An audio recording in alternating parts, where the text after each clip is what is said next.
உண்மையிலேயே மிக தகுதியான ஆட்கள்.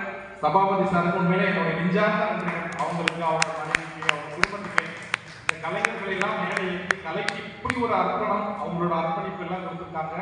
இறையருளால இந்த நிகழ்வு தொடர்ந்து எல்லா வருஷமும் நடக்கணும். இந்த மேடைகள்ல எல்லாம் நம்ம வரது ரொம்ப ரொம்ப பெருமை, நம்ம பிறவி பயன் பாக்கியம். அந்த வாய்ப்பை கொடுத்துருக்காங்க.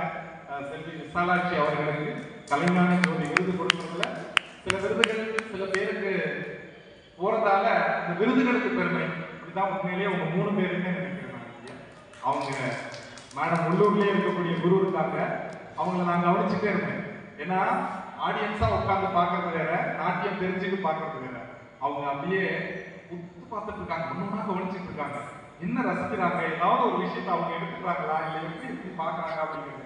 என்ன மாதிரியே இன்னொரு ஆடியன்ஸ் இந்த அரங்கத்தில் இருந்தாங்க அப்படின்னா அவங்க மேடம் தான். அவங்க பேரு அபிராமி கார்த்திகேயன் மேடம். உண்மையிலே அந்த கலைஞர்களுக்கு தான் அந்த கலைஞர்களோட அர்த்தம் தெரியும். சகோதரி சொன்னாங்களே அவங்க காலில் காயம் இருக்குன்னு சொல்லி, காயம் கொஞ்சம் கூட வெளியில காமிக்கவே இல்லை. என்ன ஒரு அபிநயம், என்ன ஒரு பாவம். வா ரொம்ப ரொம்ப உண்மையிலே சார் என்னோட 2 மணி நேரம் அவங்க எடுத்திருக்கேன். உண்மையிலே எனக்கு ரொம்ப ஷோரூம்ல நிறைய வேலைகள் ஸ்டாக் க்ளோஸ் பண்றது சுத்தமா அதெல்லாம் மறந்துட்டேன் நான். ரொம்ப அற்புதமா இருந்தது.